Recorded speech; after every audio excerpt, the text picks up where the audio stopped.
gran privilegio estar hoy día junto a todos ustedes. Amén. Compartiendo en su templo, en su iglesia. Amén. Primero quiero dar los saludos pertinentes. Yo pertenezco a la iglesia Amigos de la Biblia de Baquedano 940. Nuestro pastor le envía cariñosos saludos.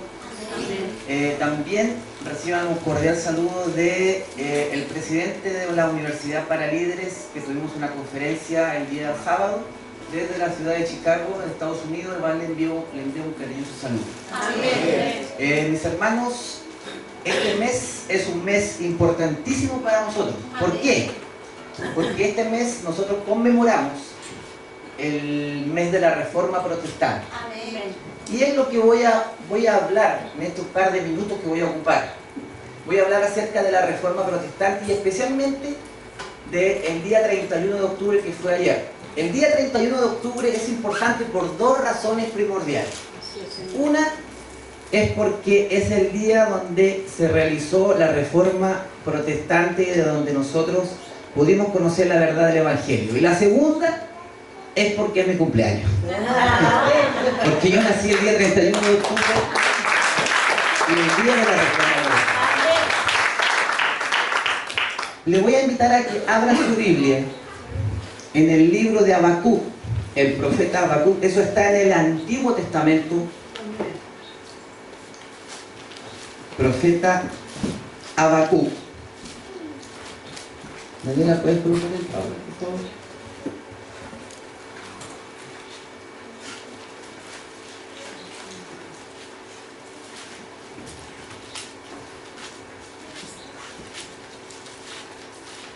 Capítulo 2, versículo 4. Habacuc, capítulo 2, versículo 4. Si lo encontraron, me dicen amén. Amén. Y dice la palabra del Señor: He aquí que aquel cuya alma no es recta se enorgullece, mas el justo por su fe vivirá. Amén. Eso lo escribió el profeta Habacuc. Luego, 750 años más adelante, un señor llamado Pablo de Tarso escribió, y quiero que vayamos a la segunda cita, que está en Romanos 1:17. Eso está en el Nuevo Testamento, Romanos 1:17. Estos van a ser nuestros textos claves de lo que vamos a hablar durante estos minutos que vamos a compartir la palabra. Libro de Romanos 1:17. Romanos 1:17.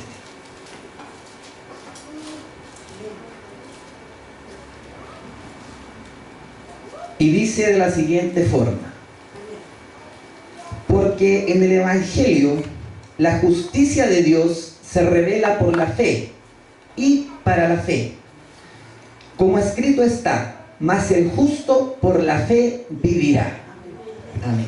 Señor, te damos gracias en esta tarde por tu palabra, Señor, porque tú dijiste que todas las cosas pueden pasar, pero tu palabra no pasará, y tu palabra es eterna, y tu palabra nos va a hablar hoy a nuestras vidas, a nuestros corazones. Te pido, Señor, que tú me uses para que las personas, cuando salgan de aquí, los hermanos, Señor, salgan con una palabra fresca. En el nombre de Jesús, amén. Amén. Cuenta la historia de que hace mucho tiempo atrás, cuando existió un señor llamado Albert Einstein, no sé si alguna vez ustedes habrán escuchado de un señor llamado Albert Einstein, que fue un profesor de física matemática. Dice que ese señor fue tan famoso en su época que un día el presidente de los Estados Unidos le dijo a ese señor: ¿por qué no vienes a Estados Unidos y das una conferencia en cada universidad de nuestro país, hablando acerca de lo que tú enseñas? El señor Albert Einstein fue a los Estados Unidos, y como Estados Unidos tiene 50 estados, ¿cuántas conferencias tenía que dar ese caballero? 50. Entonces cuenta la historia de que ese señor comenzó a dar la conferencia número 1, la número 2, la número 3, la número 4, la número 5, y ya por ahí, por la conferencia número 40, el hombre estaba cansado. porque estaba repitiendo la misma conferencia en todas las universidades. Entonces, cuando le quedaba una conferencia y llevaba la conferencia número 49, el chofer de Albert Einstein le dijo: señor Einstein, ¿y por qué no doy yo la conferencia? Porque sabe que escuchándolo ya 49 veces, yo ya me sé de memoria lo que usted dice. Entonces, como en ese tiempo no existía ni el Facebook, ni el Twitter, ni las redes sociales, nadie sabía cómo era Albert Einstein. Entonces, dice que prepararon la conferencia y llegaron a la universidad de Harvard y el chofer se hizo pasar por Albert Einstein. Todos lo aplaudieron, el tipo se pasó adelante, dio su conferencia sobre física matemática, toda la gente así asombrada, anonadada. El hombre habló espectacular porque ya al haber escuchado 49 veces la conferencia ya se la sabía de memoria el chofer. Y dice que terminó la conferencia y la gente se para y comienza a aplaudir y todos lo llenaron de elogios, pero de pronto levanta la mano un señor que estaba en la conferencia y le dijo: señor Einstein, ¿por qué? Quiero que me responda esta pregunta. ¿Por qué, si el universo es eterno, por qué entonces nosotros estamos sujetos a la ley de la entropía, la primera, segunda y tercera ley de la termodinámica? Y el chofer quedó así mirando, y como él no era Albert Einstein, no sabía la respuesta. Entonces él lo quedó mirando y le dijo: es que ¿sabe qué? Esa pregunta es tan pero tan fácil que hasta mi chofer se la puede contestar. Y llamó a Albert Einstein, que era el chofer, que se estaba haciendo pasar por el chofer, y él pasó y contestó. ¿Qué quiero decir con esto? Que hoy día lo que yo estoy haciendo, la estoy haciendo de chofer, porque Dios es el que va a hablar en esta tarde, no voy a ser yo. Mis hermanos, los dos pasajes que nosotros acabamos de leer tienen un valor para nosotros los cristianos evangélicos fundamental. ¿Por qué? Porque ese pasaje es el pasaje que Martín Lutero leyó en el año 1500, cuando comenzó la iglesia cristiana a través del tiempo, desde el año 1, desde que hizo su aparición Jesús en el escenario mundial. Dice que comenzó la iglesia cristiana a propagarse, pero como todas las cosas, la iglesia se fue diluyendo y la iglesia se fue distorsionando de una forma tal de que en el año alrededor del 1500 los curas y los monjes católicos comenzaron a decirle a la gente esto. Le decían: mire, su ser querido ya murió y está en el infierno, pero si usted nos paga a nosotros 50.000 pesos, nosotros podemos orar a Dios para que Dios lo saque del purgatorio y lo lleve a un lugar de mejor descanso. Y la gente llegaba corriendo a los pies de los sacerdotes a darle plata, dinero, para que sus muertos puedan salir del lugar de tormento. Martín Lutero en ese tiempo, recordemos que Martín Lutero era un alemán que comenzó a estudiar en Alemania, en una ciudad llamada Gutenberg. Martín Lutero era un devoto del cristianismo, pero él comenzó a notar algunas cosas raras y dijo: ¿por qué, si nosotros somos cristianos, por qué la Biblia en ese tiempo estaba escondida y no dejaban que nadie, absolutamente nadie, pueda leer la Biblia, sino que solamente lo que se leía era una cosa llamada los doctrinas y convenios de la Iglesia Católica? Entonces, un día Martín Lutero sacó una Biblia o se robó una Biblia de un estante y comenzó a leer la Biblia, y de pronto se encuentra con este pasaje que nosotros acabamos de leer, que está ¿en qué libro? En Romanos. El apóstol Pablo estaba citando a Habacuc, que lo escribió exactamente lo mismo. ¿Cuántos años antes de que el apóstol Pablo escriba? 750 años. Mis hermanos, hoy día yo les voy a hablar acerca de el título de este mensaje. No sé si se ve bien ahí. Sí. pero el título de este mensaje se llama Las 5 solas de la Reforma Protestante. Y usted me puede decir, Samuel, ¿y qué cosa quiere decir eso de las 5 solas? Y quiero ser bien claro, porque muchas veces uno va a la iglesia, se sienta, y después cuando termina el culto uno le pregunta, ¿y qué aprendió, hermano? No me acuerdo. Pero eso no va a pasar hoy día, porque se lo voy a explicar con lujo de detalle. Ahí dice, las 5 solas de la Reforma Protestante. Cuando Martín Lutero realizó la Reforma Protestante, y todo lo que nosotros creemos está basado en 5 cosas o 5 pilares fundamentales que todo cristiano evangélico que se diga que tiene la creencia del protestantismo debería conocer qué son las 5 solas. Porque obviamente cuando uno profesa algo, uno debe saber en qué cosa me metí.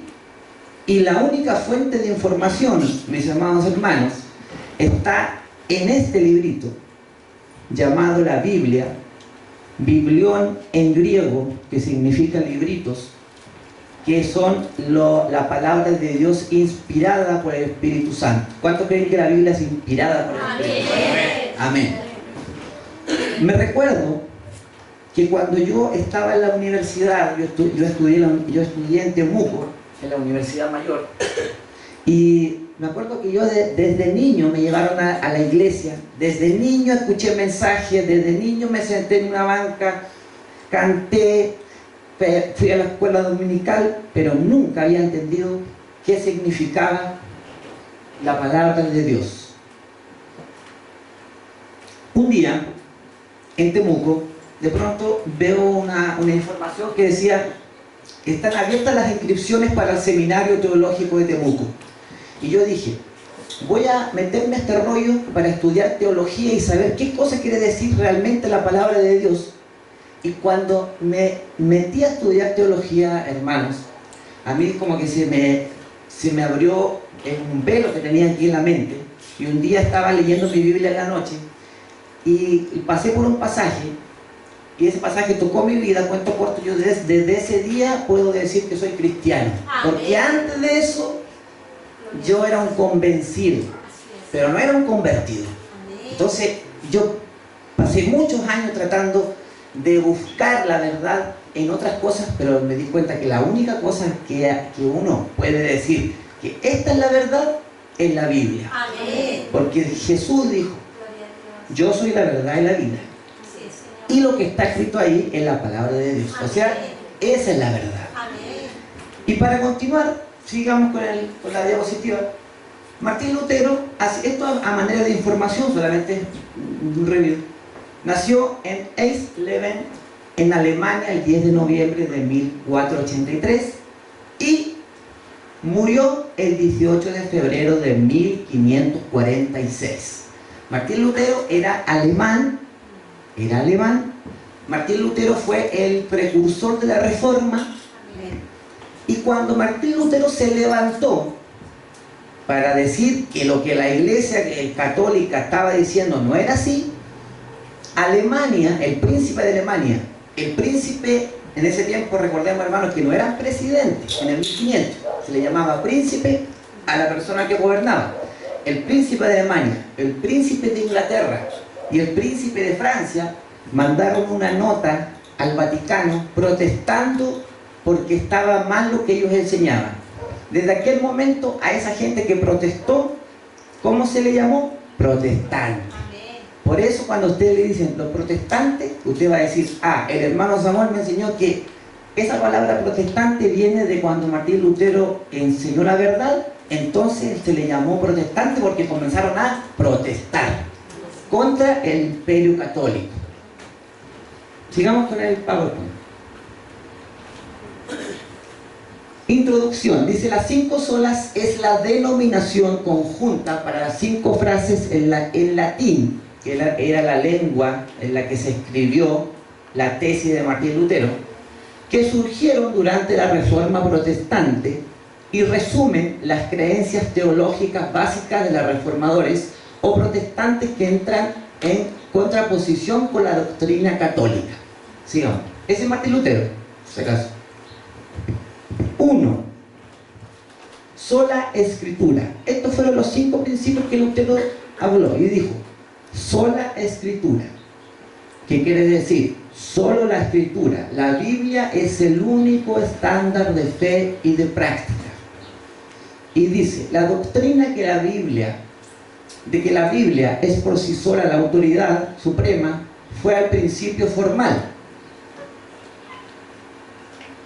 de la Reforma. En 1521, el histórico interrogatorio de la Dieta de Roma, hermanos, ese fue cuando Martín Lutero lo interrogó a la Iglesia Católica y le dijo: a ver, ¿qué cosa es lo que tú andas diciendo? Porque tú saltaste con unas cosas que dices que lo que nosotros no decimos no es verdad. Entonces, en ese interrogatorio que hablan, eso es lo que está haciendo Loción. Martín Lutero declaró que su conciencia estaba cautiva a la palabra de Dios, diciendo: al menos que se convenza mediante testimonio de la Escritura y claros argumentos de la razón. Porque no le creo ni al Papa, esas son palabras de Lutero, porque no le creo ni al Papa ni a los concilios, ya que está demostrado que a menudo han errado y se contradicen entre ellos. Estoy vencido por los textos de la Sagrada Escritura que he citado y mi conciencia está ligada a la palabra. Siguiente.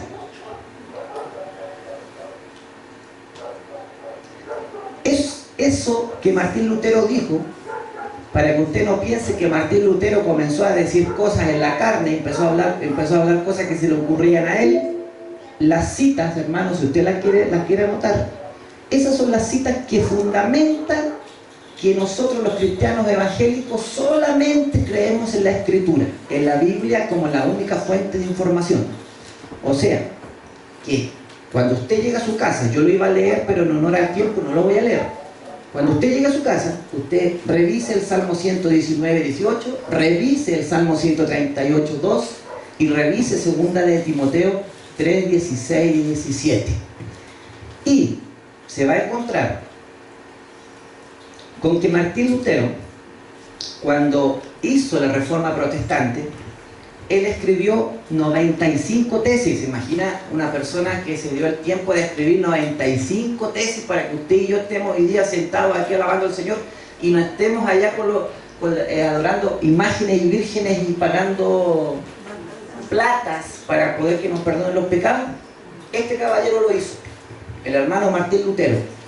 Y Martín Lutero dijo que la única fuente fiable de información era la Biblia, era la Escritura. ¿Y por qué Martín Lutero dijo eso? Porque en aquel tiempo la Biblia era suplida por otros textos sagrados. Es como, por ejemplo, mis estimados hermanos, como en las sectas que existen hoy en día. Miren, aparece un mormón y le dice: nosotros también creemos en la Biblia, más el libro del mormón que le entregó Dios a José Smith. Así le dicen los mormones. O sea, porque el diablo siempre disfraza la verdad con un poquito de mentira. Siempre. Cuando le dijo a Eva, le dijo: y no dice Dios que si tú comes de la manzana vas a morir. Y Eva le dijo: no, Dios no dijo eso. Dijo que no tenía que comer de la manzana porque el día que yo coma de la manzana, entonces voy a saber lo que es el bien y el mal. Entonces el diablo es especialista, profesional en disfrazar la verdad de mentira. Entonces viene un testigo de Jehová y le dice: pero si nosotros somos hermanos, porque nosotros también creemos en el Antiguo Testamento, más en la Atalaya. O sea, todas las otras religiones le colocan el más algo. Los mormones le dicen: nosotros creemos en Jesús. Es más, nosotros creemos que Jesús anduvo acá en Sudamérica. Y creemos, pero también creemos en el libro del mormón. Así que esa es nuestra doctrina. Y la persona que no sabe bien y no tiene claros sus fundamentos en la Biblia, cae en esos errores y comienzan a seguir a esos caballeros que andan, que yo les felicito a esos señores. ¿Saben por qué? Porque ellos, a diferencia de nosotros tenemos una deuda con las misiones, porque ellos están súper bien organizados para hacer misiones. Nos han visto que andan todos los días caminando y llevan siempre a una persona que sabe harto con otro que sabe menos, y el que sabe más le va enseñando al que sabe menos. Y muchas veces nosotros como dijo Lutero en una de sus tesis, nos encerramos en nuestro círculo eclesiástico, como la iglesia, y muchas veces no hacemos mucha misión. Entonces, esa es una de las deudas pendientes que la iglesia cristiana tiene con la sociedad. Y usted conversa con una persona del Medio Oriente y le dice, sí, la Biblia la creemos, pero más otro librito. Entonces, todos les colocan el más otro. Y Lutero dijo, no, el Evangelio solamente es la Biblia desde Génesis y Apocalipsis, y no le podemos agregar otras cosas. No se le puede mezclar ni colocar otras cositas como condimento. Entonces, esa fue la primera cosa la primera sola. Entonces, Martín Lutero dijo, sola escritura. Repite conmigo, sola escritura. Sola escritura. Digan fuerte porque así se le graba. Sola escritura. Sola escritura. Esa es la primera sola. Porque usted cuando hable algún día le va a decir, yo soy cristiano evangélico porque yo creo los 5 solas. ¿Y cuáles son los 5 solas? Sola escritura. Y voy a ir rápido porque ya nos quedan 4. Vamos a la segunda.